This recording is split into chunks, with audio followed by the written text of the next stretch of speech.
Ngayon, pag-usapan na natin yung pay plan 2 o yung tinatawag na 3-up pass-up. Minsan ang tawag dito sa pay plan na to ay infinity pass-up. Again, ipapaalala ko lang uli na kahit magkaiba at magkahiwalay ang pay plan 1 at ang pay plan 2, ay sabay nangyayari ang pay plan 1 at ang pay plan 2. Okay, maliwanag yun ha. Sabay sila nangyayari.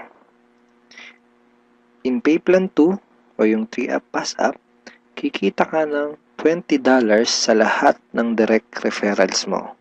Maliban lang sa second, third at seventh referrals mo. Bakit? Dahil ang second, third at seventh direct referrals mo ay maipapasa pataas sa taong direktang nag-refer sa iyo sa SWA. Okay, maipapasa sila doon sa direct sponsor mo. Sa madaling salita, you will earn $20 from your first, fourth, fifth, sixth, and 8th up to infinity. Next, you can earn unlimited $20 every day. Again, wala ding flash out, no flash out, and no maximum income dito sa pay plan 2. Let's say may 8 kang naging direct referrals. Tulad ng sabi ko, sa kanilang lahat ay may commissions ka na tag to $20. Maliban lang sa second, third, at seventh referrals mo. Dahil ang second, third, at seventh referrals mo ay maipapasa sa iyong sponsor. Sponsor mo ang kikita ng tag to $20 dito sa second, third, at seventh mo. Okay? Kaya tinawag na 3-up pass-up. Okay, malamang ito ang iniisip mo ngayon. Teka, ba't ganon? Ikaw yung nagpakahirap at ikaw yung nag-effort, bakit iba yung kumita or nakinabang? Huwag kang mag-alala. Yung pay plan 2 is actually a very powerful compensation plan na malaki ang pwede maging advantage para sa'yo. So, explain ko kung paano yun. Dahil lahat ng direct referrals mo ay gagawin din ng negosyo, lahat sila ay magkakaroon din ng mga referrals. Tama? At dahil ikaw ang kanilang sponsor, sila naman ang magpapasa ng kanilang second, third, at seventh referrals sa iyo. Okay? For example, itong si Mark. Kanyang second, third, at seventh referrals ay maipapasa niya sa iyo. Ikaw ang kikita ng tagto $20 sa second, third, at seventh referrals ni Mark. Okay? Ganon din kay Toby. Yung second, third, at seventh referrals ni Toby ay maipapasa rin sa iyo. Ikaw din ang kikita ng tagto $20 sa second, third, at seventh referrals ni Toby. So, ganon din ang mangyayari kay Fred, kay Diane, etc.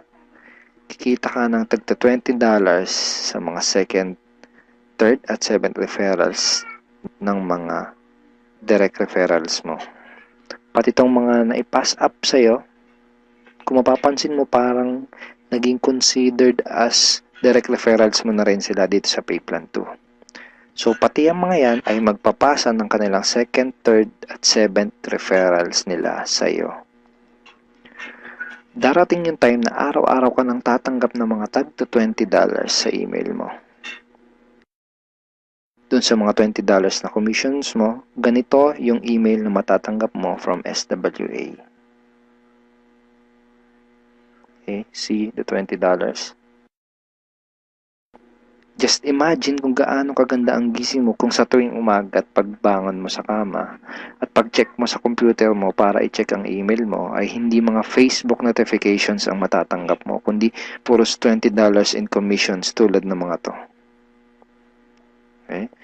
Sarap ng gising, di ba? So, okay, yan yung mga yan. Parang ganyan yung matatanggap mo. Now, let's try to compute the potential income for this pay plan. Sigurado na may excite ka dito sa mga susunod na ipapakita ko sa'yo.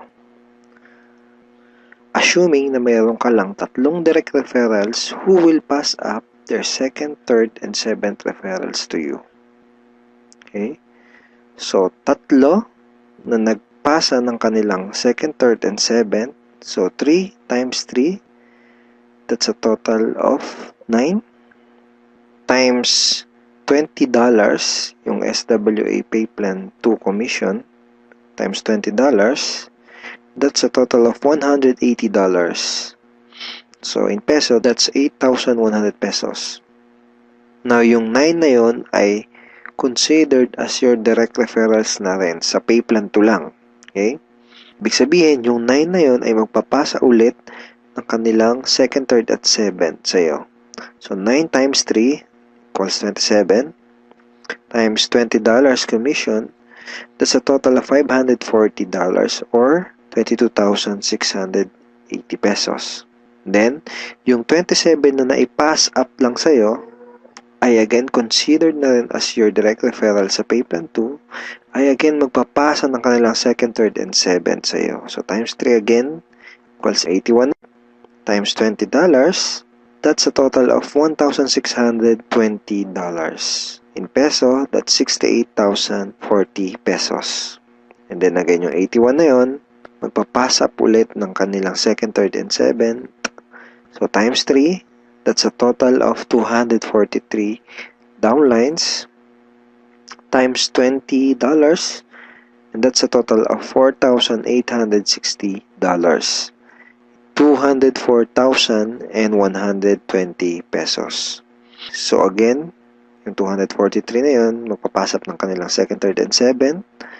That's a total of 729 times $20.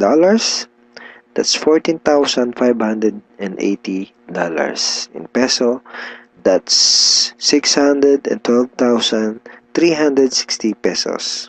And then yung 729 na yun, magpapass up ulit ng tagtatatlo, yung kanilang 2nd, 3rd, and 7th. So, times 3, that's a total passed up of 2,187 downlines. So, times $20, that's a total of $43,740. And in peso, that's 1,837,080 pesos.